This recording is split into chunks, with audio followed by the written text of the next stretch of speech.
þessu vídeo skoðum við bogamál Hords. Nú, bogamál Hords,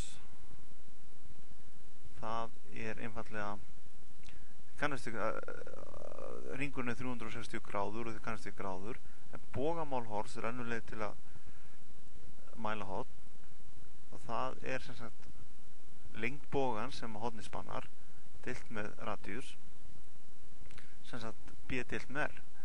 Það bogamál Hordsins vaf. Það segir okkur sem sagt, bogamálið segir okkur hvað bogin margir radíusar, þetta hlutfallið lengd boga á móti radíus. Einingin radíanar, þó þetta sé rauninni einingalöst.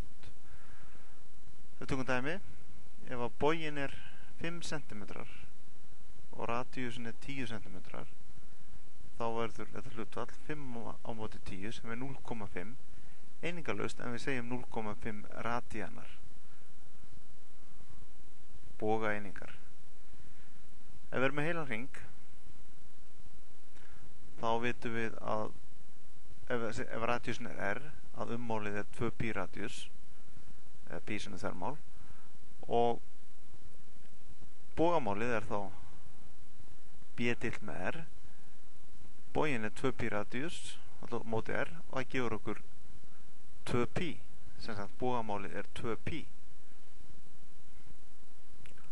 Og það þýðir að horn sem 360 gráður heilt hringur, það 2π radíanar, þar sem 180 gráður eru π radíanar. Það geta hafa það hugfast, 180 gráður sama á π radíanar. Þannig ágætt að skipta á milli gráðu og radíana. 360 gráður eru 2π, 180 gráður þá π, og þá auðvelt að finna á það 90 gráður π deilt með 2, 60 π deilt með 3, 45 π deilt með 4, 30 π deilt með 6, og 0 gráður eru 0 radíanar. Tökum dæmi, hvert bogamál Hords sem 50 gráður.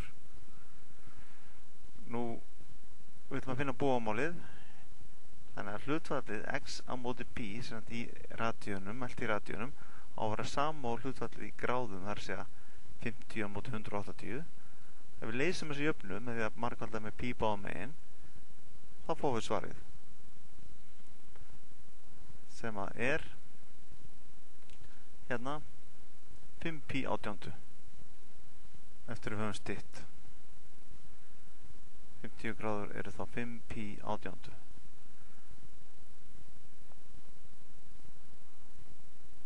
Og hér annað dæmi, hve margar gráður horn, hve margar gráður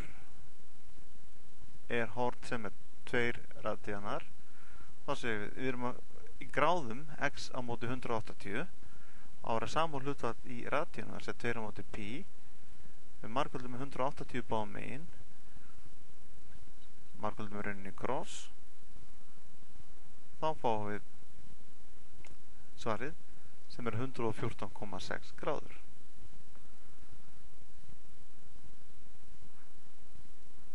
Takk fyrir.